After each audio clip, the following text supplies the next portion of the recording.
രക്ഷക എൻ്റെ പാപഭാരമെല്ലാം നീക്കണേ. യേശുവേ എന്നും നീതിമാന്റെ മാർഗം നൽകണേ. രക്ഷക എൻ്റെ പാപഭാരമെല്ലാം നീക്കണേ. യേശുവേ എന്നും നീതിമാന്റെ മാർഗം നൽകണേ. ഇടയ വഴിയിൽ നീ അഭയമരുളൂ. രക്ഷക എൻ്റെ പാപഭാരമെല്ലാം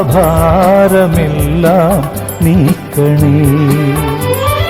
യേശുവേ എന്നും നീതിമാന്റെ മാർഗം നൽകണേ.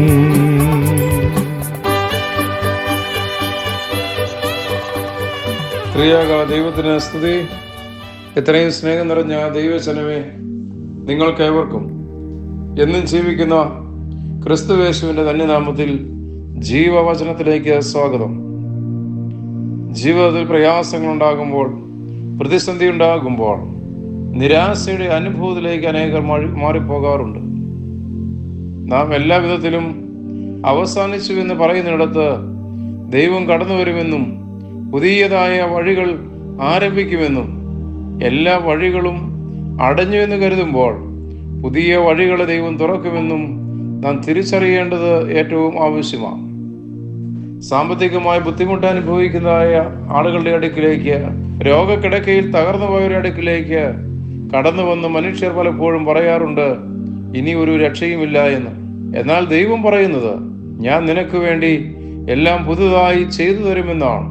ജീവിതം അവസാനിച്ചു എന്ന് കരുതിയ പലരിലും ദൈവം ഇടപെട്ട് പുതിയ ജീവിതം നൽകുന്നത് വചന വെളിച്ചത്തിൽ നമുക്ക് കാണുവാൻ സാധിക്കും. വിശ്വസ്തയോടും ഏകാഗ്ര ഹൃദയത്തോടും കൂടെ ദൈവ തിരുസന്നിധിയിൽ പ്രസാദമുള്ളത് ചെയ്തു നടന്ന ഹിസ്കിയാവിന്റെ അടുക്കിലേക്ക് യെശയ്യാ പ്രവാചകൻ കയറി വന്ന് യഹോവയുടെ അരുളപ്പാട് അറിയിക്കുന്നുണ്ട്.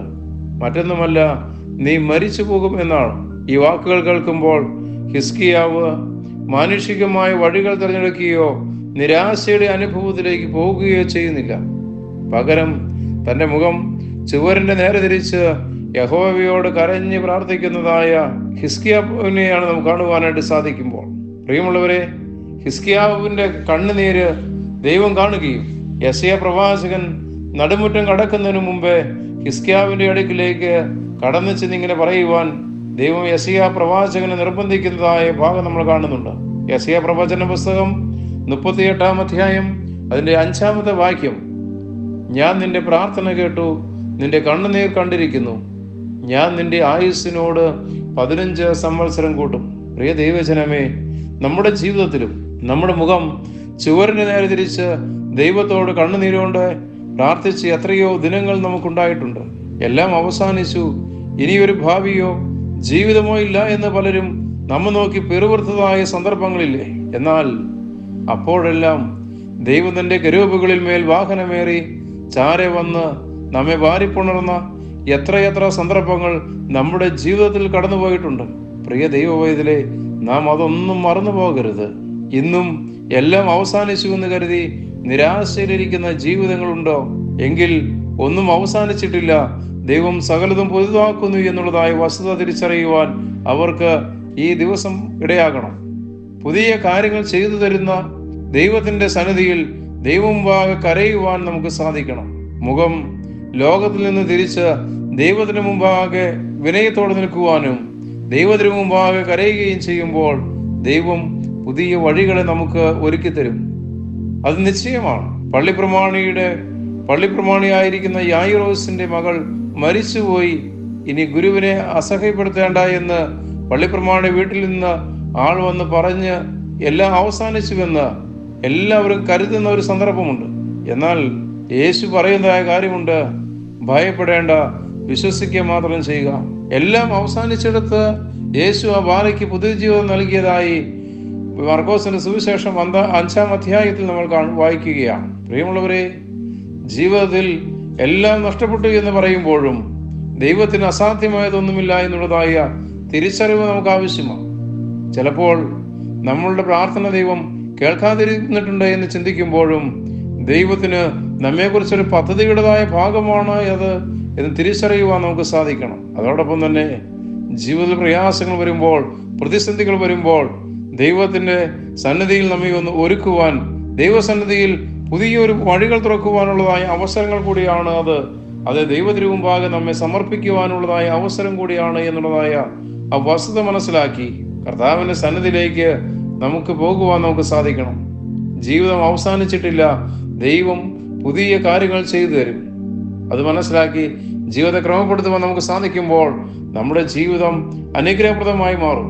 ആരെങ്കിലും എല്ലാം അവസാനിച്ചു എന്ന്, ഇനി എനിക്കൊരു രക്ഷയുമില്ല എന്ന് കരുതിയിരിക്കുന്ന അവസരത്തിൽ നാം പറയണം, എനിക്കൊരു രക്ഷകനുണ്ട്. എന്നെ മറ്റുള്ളവരെക്കാൾ കൂടുതലായി അറിയുന്ന, എന്നെ മാറോടണച്ച് സ്നേഹിക്കുന്ന ഒരു രക്ഷകൻ എൻ്റെ സമീപയുണ്ട്. ഹിസ്കിയാവിനെ പോലെ ദൈവസന്നിധിയിൽ നമുക്കും പ്രാർത്ഥിക്കുവാനും അവൻ്റെ സമീപം നിൽക്കുവാൻ നമുക്ക് സാധിക്കട്ടെ. പുതിയ കാര്യങ്ങൾ ദൈവം ചെയ്തു തരും. അതിന് ദൈവസന്നിധിയിൽ നമ്മെ സമർപ്പിക്കാം. ദൈവം അനുഗ്രഹിക്കട്ടെ.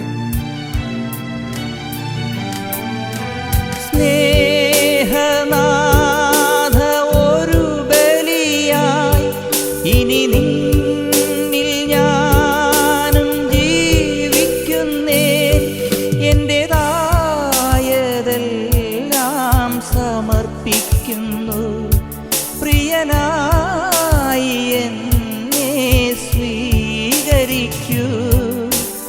അവകാശിയും അതിനാഥനും നീ മാത്രമീശോ മിശിഹായേ.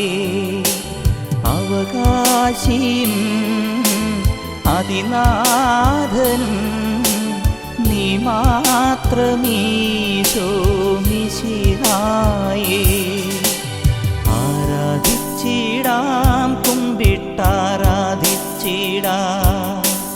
ആരാധിക്കുമ്പോൾ അപദാനം പാടിടാം.